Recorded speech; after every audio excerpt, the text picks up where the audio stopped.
قرآن وہ کتاب ہے جو در سے انقلاب ہے، سمجھ کے گر کوئی پڑھے تو نور علی نور ہے۔ آج میں آپ کو چند حدیث جو آپ کے سامنے رکھوں گا ان کو ذرا غور سے توجہ سے سنیے گا بھی اور یاد بھی رکھیے گا۔ رسول اللہ صلی اللہ علیہ وسلم نے فرمایا کہ لا صلاۃ اذا حضرت الطعام، آدمی کی نماز نہیں ہوتی اگر وہ نماز پڑھنا شروع کر دے جب یہ دو تین کام ہوں۔ ایک یہ کہ کھانا حاضر ہو، اس کے سامنے لگا ہو اور اس کو شدید بھوک لگی ہو، تو فرمایا نماز کو ڈیلے کر دو، نماز کو تھوڑا لیٹ کر کے پڑھ لو مگر پہلے کھانا کھاؤ۔ اسی طرح جب انسان کو پیشاب اور پخانے کی حاجت ہو، فرمایا نماز کو ڈیلے کر دو، نماز چھوڑ دو، پہلے اپنی یہ پیشاب اور پخانے کی حاجت کو پورا کرو پھر آپ نماز کی ادائیگی کرو۔ بڑی اس میں خوبصورتی ہے، مسلمان کے لیے اللہ تعالیٰ نے بڑی وسعت اور بڑی حکمت کے ساتھ اس کو یہ بات سمجھائی ہے۔ عبادت ضرور اللہ کی کرنی ہے مگر عبادت میں مقصود خشوع خضوع ہے، اللہ کی طرف توجہ ہے کہ تمام توجہ ختم، تمام رابطے ختم، اب تمہارا رابطہ صرف اور صرف ایک اللہ کے ساتھ ہونا چاہیے۔ اصل یہ عبادت ہے۔ آپ نماز میں کھڑے ہیں اور توجہ آپ کا کھانے کی طرف ہے کہ میں جلدی جلدی جاؤں، بھوک بڑی لگی ہے، نماز قاری صاحب ختم کریں میں جا کے جلدی جلدی اپنی بھوک ختم کروں، کوئی فائدہ نہیں ایسی نماز کا۔ شریعت نے اس لیے کہا کہ نہیں، آپ اپنا کھانا کھاؤ، اپنے پیٹ کی بھوک ختم کرو، تب جا کے نماز پڑھو۔ ایک رکعت گزر جائے، دو گزر جائے، نماز گزر جائے، کوئی بات نہیں، مگر یہ کہ نماز سے پہلے اگر کھانا حاضر ہے، بھوک بھی ہے، تو پھر آپ نماز کو ڈیلے کر لو۔ اس کا مطلب یہ نہیں ہے کہ ابھی کھانا پکنا ہے، آنا ہے، لگنا ہے تو آپ کہیں اچھا جی نماز کی چھوٹ ہے، نہیں، یہ آپ اپنا خود نقصان کریں گے۔ اصل میں اللہ تعالیٰ کی حکمت سمجھیے کہ نماز کے اندر آپ کی توجہ صرف وہ اللہ اپنی طرف رکھنا چاہتا ہے، ان دنیاوی چیزوں کی طرف نہیں۔ انسانی فطرت ہے، اس کو پیشاب اور پخانے کی حاجت ہو تو بڑی تکلیف ہوتی ہے، تو نماز میں کھڑا ہے، اچھا میں جاؤں گا میرا وضو ٹوٹ جائے گا، جاؤں گا نماز نکل جائے گی، رکعت نکل جائے، او بھائی جانے دو نماز کو، رکعت کو، آپ کا کیا معاملہ ہے؟ جب اللہ اس کا نبی اجازت دے رہا ہے، بلکہ حکم دے رہا ہے، بلکہ ساتھ اعلان کر رہا ہے لا صلاۃ، تمہاری نماز ہی کوئی نہیں ہے۔ اس لیے ایسی کیفیت میں اپنے وضو کو بچانا۔ بعض بھائی صرف اس لیے پیشاب کی پخانے کی حاجت میں بھی نماز پڑھ لیتے ہیں، گھر میں بھی اور مسجد میں بھی آ کے، کہ مجھے وضو کرنا پڑے گا تو چلو ایسے ہی پڑھ لیتے ہیں، نماز کے بعد میں پیشاب کر لوں گا، نماز کے بعد میں اپنی واش روم جا کے اپنی حاجت پوری کر لوں گا، یہ غلط ہے۔ ایسی کیفیت میں اللہ کے نبی کا واضح اعلان ہے کہ تمہاری نماز ہی نہیں ہے۔ اس لیے ایسی کیفیت آپ کی ہو، گھر میں کسی بچے بڑے عورت کی ہو، ان کو سمجھائیں، منع کریں کہ نہیں، پہلے اپنی یہ دنیاوی حاجت پوری کرو پھر نماز کے لیے کھڑے ہو۔ کھانا سامنے لگا ہے، بھوک بھی لگی ہے، ایک تو یہ ہے کہ کھانا لگا نہیں ہے، بھوک لگی ہے، پھر تو حل ہی کوئی نہیں، یا بھوک تو لگی ہے، کھانا ہی کوئی نہیں تیار، تو پھر تو آپ اپنے آپ کو روک سکتے ہیں، مگر یہ کھانا بھی لگا ہے، بھوک بھی لگی ہے، اب آپ کھانا چھوڑ کے جائیں جی اچھا جی میری نماز نکل جائے گی، رکعت نکل جائے گی، اپنے آپ کو یہ شو کروا رہے ہیں کہ مجھے نماز کی بڑی فکر ہے، اللہ کو نہیں پسند۔ اللہ نے جو طریقہ بتلایا ہے وہ اختیار کرنا پڑے گا۔ دوسرا، ہم نے اکثر دیکھا کہ جماعت کھڑی ہو جائے، بھائی وہاں وضو کر رہے ہوتے ہیں، وضو کر کے بس بھاگنے کی کوشش کرتے ہیں کہ میری رکعت نہ نکل جائے، میری نماز نہ نکل جائے۔ رسول اللہ صلی اللہ علیہ وسلم نے منع کیا ہے، فرمایا لا تسرعوا، کیوں بھاگ کے آتے ہو، کیوں دوڑ کے آتے ہو؟ ہوا ایک دن ایسے ہی کہ جماعت کھڑی ہو گئی، ایک صحابی مسجد میں آئے، دیکھا جماعت کھڑی ہے، بھاگ کے آئے جلدی جلدی اور آ کے صف میں کھڑے ہو گئے، اور صف میں کھڑے ہو کے پھر اب جو آدمی بھاگ کر آیا اس کو سانس چڑھا ہوتا ہے، اب وہ بڑے بڑے لمبے لمبے وہ سانس بھی لے رہا ہے، تو پھر میں یہ کیا نماز ہے؟ اب تو لمبے لمبے سانس لے کے اپنے سانس کی طرف توجہ کر رہا ہے کہ اللہ کے ساتھ گفت و شنید ہو رہا ہے، اس کو بھی منع کیا۔ خبردار آئندہ سے کوئی مسجد میں آئے وقار کے ساتھ آئے، اکرام کے ساتھ آئے، سکون اطمینان کے ساتھ آئے، اس چیز کی جلدی ہے۔ فرمایا جو ملتا ہے اس کو اتم پورا کر لو، وما فاتکم، جو تمہارے ہاتھ سے نکل جاتا ہے، مطلب جو رکعات رہ گئی ہیں اس کو بعد میں پورا کر لو۔ اس میں بھاگ کے دوڑ کے جلدی آنے والی ضرورت کیا ہے؟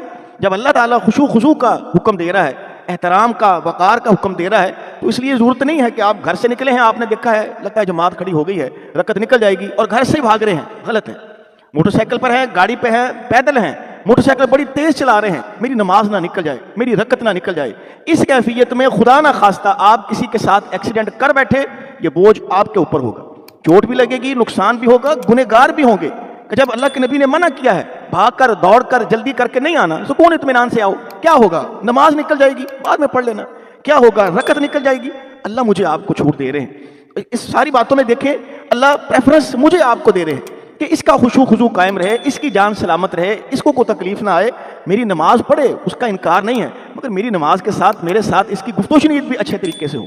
اس لیے گھر سے یا یہاں کی ٹوٹیوں والی وضو والی جگہ سے جب آپ کو پتہ ہوتا ہے کہ ہاں رکعت جانے والی ہے، کھڑی ہے، تو بھاگ کر آئیں، وہ اللہ کے نبی نے منع کیا ہے۔ اس لیے کوشش کریں وقار، سکون، تسلی، اطمینان کے ساتھ آئیں، کوئی دوڑ کر کوئی بھاگ کر آنے کی ضرورت نہیں ہے، اس لیے کہ رسول اللہ صلی اللہ علیہ وسلم نے اس عمل سے منع کیا۔ تیسرا، ہم نے اکثر بھائیوں کو دیکھا نماز میں کھڑے ہیں اور نماز میں کھڑے کھڑے وہ یہ نماز میں ہے ایسے لوگوں کو دیکھ رہے ہیں، ساتھ نماز پڑھ رہے ہیں، بھائی یہ نماز پڑھ رہے ہو، نماز بھی پڑھ رہے ہو اور آپ کی توجہ بھی لوگوں کی طرف ہے۔ نماز تو میں نے بتلایا اللہ کے ساتھ ایک پوری دنیا سے منقطع ہو کر اللہ سے تعلق، میں نے آپ کو اس دن بتلایا تھا، نماز ایسے پڑھیں کہ جیسے میں اللہ کو دیکھ رہا ہوں۔ بڑی گہرائی والی اور بڑی تقوی والی بات ہے کہ انسان اتنا نماز میں کھپ جائے، گم ہو جائے کہ وہ اللہ کو دیکھ رہا ہے۔ چلے فرمایا اللہ کے نبی نے اتنا نہیں ہوتا، یہ تو دھیان رکھو کہ اللہ تمہیں دیکھ رہا ہے، تمہارے ایک ایک رکوع، قیام، سجدے، رکوع کے اندر پڑھی جانے والی دعائیں، وہ ساری چیزیں سن رہا ہے، اس لحاظ سے تو اچھا پڑھو۔ اور اب آپ نماز پڑھ رہے ہیں اور آپ کی توجہ دائیں بائیں ہے، نظر دوڑا رہے ہیں، دیکھ رہے ہیں کون آ رہا ہے، کون جا رہا ہے، کون بیٹھ رہا ہے، کس کی نماز بھائی آپ نے کیا لینا ان سے؟ آپ اپنی نماز کی طرف توجہ کریں۔ دوران نماز اپنی نظر کو دائیں بائیں اوپر نیچے نہیں کرنا چاہیے۔ اسی حدیث میں اللہ کے نبی نے فرمایا اگر تم اپنی نظر کو دائیں بائیں ہٹانا بند نہیں کرو گے، اللہ تیری نظر کو اٹھا کے تجھے اندھا کر دے گا۔ کیا فائدہ ہوا؟ نماز بھی ضائع، اللہ کی طرف سے سخت ترین وعید بھی۔ تو جب اللہ تعالیٰ مجھے آپ کو چھوٹ دے رہے ہیں کہ نہیں بھائی آپ اپنی سجدے والی جگہ، پاؤں والی جگہ وہاں توجہ کریں، دنیا سے کٹ آف ہوں، اب آپ نے لوگوں کو ڈھونڈ کر کیا کرنا ہے؟ چوتھا یہ کہ جب آپ نماز میں ہوتے ہیں، دوران نماز ہم نے اکثر بھائیوں کو دیکھا جب ان کے اندر یہ غلطی ہے، سب سے بڑی جو غلطی اور خصوصی طور پر یہ غلطی پہلی صف والے کرتے ہیں، امام ابھی سجدے میں گیا ہی نہیں اس کے ساتھ ہی چلے جاتے ہیں۔ صحابہ کرام کہتے ہیں رسول اللہ صلی اللہ علیہ وسلم جب تک اپنا ماتھا زمین پر ٹیک نہیں دیتے ہم اس وقت تک سجدے میں نہیں جاتے، آپ رکوع میں چلے نہیں جاتے ہم نہیں جاتے، آپ رکوع سے اٹھ نہیں جاتے ہم نہیں اٹھتے تھے۔ اس کا مطلب ہے کہ نماز رسول اللہ صلی اللہ علیہ وسلم کے ساتھ پڑھنے کا مفہوم یہ نہیں ہے کہ آپ اللہ کے نبی کے ساتھ ساتھ پڑھیں، ساتھ نہیں ہے، نہ پہلے ہے نہ ساتھ میں ہے۔ فرمایا اپنے آپ کو بچاؤ میرے سے، امام سے پہلے اٹھنے سے، یعنی امام ابھی اٹھا نہیں ہے آپ پہلے کھڑے ہو گئے۔ کئی بار ہم نے دیکھا امام صاحب اللہ اکبر کہہ کے اٹھ رہے ہوتے ہیں، ہمارے بھائی ماشاءاللہ بڑی بہادری دکھاتے ہیں، ساتھ والے کھڑے بھی ہو چکے ہوتے ہیں۔ تو فرمایا اپنے آپ کو امام سے آگے بڑھنے سے بچاؤ، اگر تم اپنا سر امام کے سر اٹھانے سے پہلے اٹھاؤ گے اللہ ناراض ہوگا اور تمہارا سر گدھے کے سر جیسا بنا دے گا۔ کتنی سخت وعید ہے، نماز بھی پڑھ رہے ہیں، مسجد میں بھی موجود ہیں، اس کے باوجود اللہ ہمارے اوپر یہ سزائیں اور وعیدیں سنا رہا ہے، کیا ضرورت پڑی ہے؟ اس لیے کوشش کریں نہ امام سے پہلے نہ امام کے ساتھ۔ امام جو کاشن دیتا ہے اللہ اکبر، اس کا مطلب ہے کہ امام سجدے میں چلا گیا، اور یہ اس وقت ہوگا جب آپ پہلی صف میں موجود ہیں۔ دوسری تیسری صف والے کو تو امام نظر ہی نہیں آ رہا، اس کو تو خبر ہی نہیں، مگر پہلی والوں کو محسوس ہو جاتا ہے کہ امام ابھی سجدے میں نہیں گیا، تو سب بھائی پہلے چلے جاتے ہیں، وہ غلط ہے۔ جب تک امام سجدے میں اپنا ماتھا نہ ٹکے پہلی صف سجدے میں نہ جائے، رکوع سے سجدے سے اٹھ نہ جائے، کوئی شخص پہلے اٹھنے کی کوشش نہ کرے۔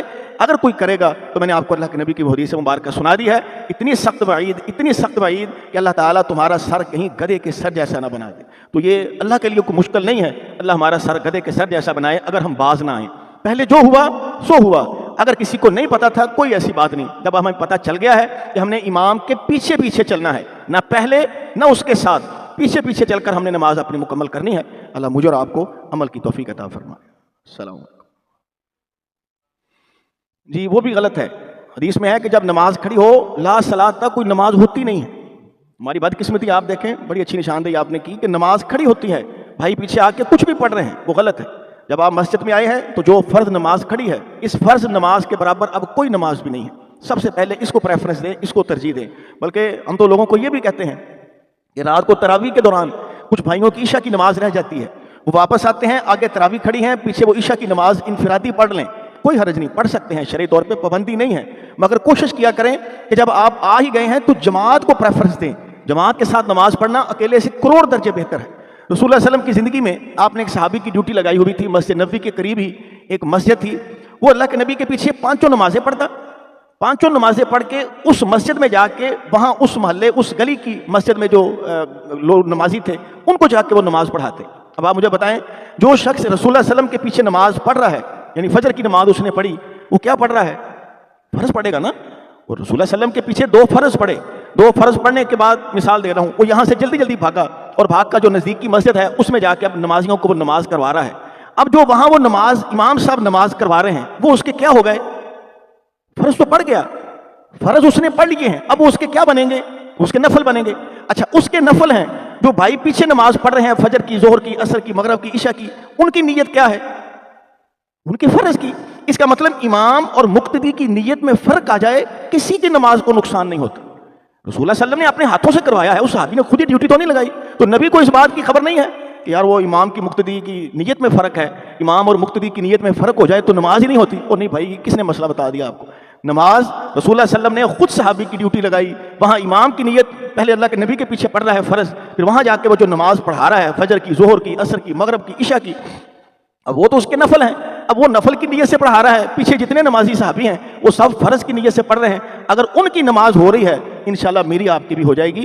جماعت کو پریفرنس دیا کریں، قاری صاحب کے ساتھ تراویح میں کھڑے ہو جایا کریں، آپ اپنی عشاء کی نیت کر لیا کریں. ظہر کے ٹائم نماز ختم ہوئی، کچھ لوگوں نے دوسرے شہر جانا تھا، انہوں نے کہا یار ہم 8-10 لوگ ہیں، چلو عصر کی نماز یہاں ہم جمع کر لیتے ہیں. انہوں نے عصر کی نیت کی اور عصر کی نماز پڑھنی شروع کر دی. پیچھے سے کوئی بھائی آیا، اس نے سمجھا شاید ظہر کی نماز ہو رہی ہے. جو پیچھے سے آیا اس نے نیت کیا کی؟ کس نماز کی؟ ظہر کی. وہ جو بھائی جنہوں نے سفر پہ جانا تھا وہ نماز کون سی پڑھ رہے تھے؟ عصر کی. دونوں کی نیت میں فرق ہو گیا، دونوں کی نیت ہو گئی. آپ کا کوئی تعلق نہیں امام کے ساتھ. امام صاحب نماز پڑھانے آئے، ناراض نہیں ہونا تو دونوں کتنے نماز پڑھانے آئے، نماز پڑھا کے فارغ ہوئے تو دیکھا میرے تو غسل ہی فرض تھی. امام صاحب کا غسل فرض تھا. اب کیا ہوا؟ آپ کی نماز خراب ہو گئی؟ نہیں، آپ کی آپ کے ساتھ ہے، امام کی امام کے ساتھ ہے. خلیفہ ثانی عمر فاروق رضی اللہ تعالیٰ عنہ نے نماز پڑھائی فجر کی. فجر کی نماز پڑھانے کے بعد بیٹھے بیٹھے ایسے ہاتھ لگا تو سخت سی جگہ کپڑا محسوس ہوا. انہیں سمجھ لگ گئی کہ میرے اوپر تو غسل فرض تھا، مجھے پتہ ہی نہیں چلا. انہوں نے اٹھے، جا کے نہائے، نہا کر آپ نے اپنی نماز کو دہرا لیا. یہ تو نہیں اعلان کیا ظہر کے ٹائم او بھائی فجر کے ٹائم میرے اوپر غسل فرض تھا تو میری تو نماز نہیں ہوئی، تمہاری بھی نہیں ہوئی. یہ کیا مسئلہ بھائی؟ ہمارا کیا قصور ہے؟ اس امام کی نہیں ہوئی، اس شخص کی نہیں ہوئی، آپ کی ہو گئی ہے. آپ کا ایمان، آپ کا کیا کہتے ہیں نیت، آپ کا عقیدہ آپ کے ساتھ ہے، امام کا امام کے ساتھ ہے. چھوڑ دیں آپ امام جیسا ہے کیسا ہے. کون سا ایسا امام ہے جس کو میں نے آپ نے چھوڑا ہو کہ ہمیں وہ بڑا نبی لگ رہا ہو؟ ہر انسان میں غلطیاں، کوتاہیاں، کمیاں ہیں. بس امام اور مقتدی کی نیت میں فرق آ جائے تو نماز ہو جاتی ہے. اس لیے کوشش کیا کریں اکیلے نماز نہ پڑھے، جماعت کو پریفرنس دے کر 27 گنا 30 گنا زیادہ اجر لیا کریں. اللہ مجھے اور آپ کو عمل کی توفیق عطا فرمائے. السلام علیکم.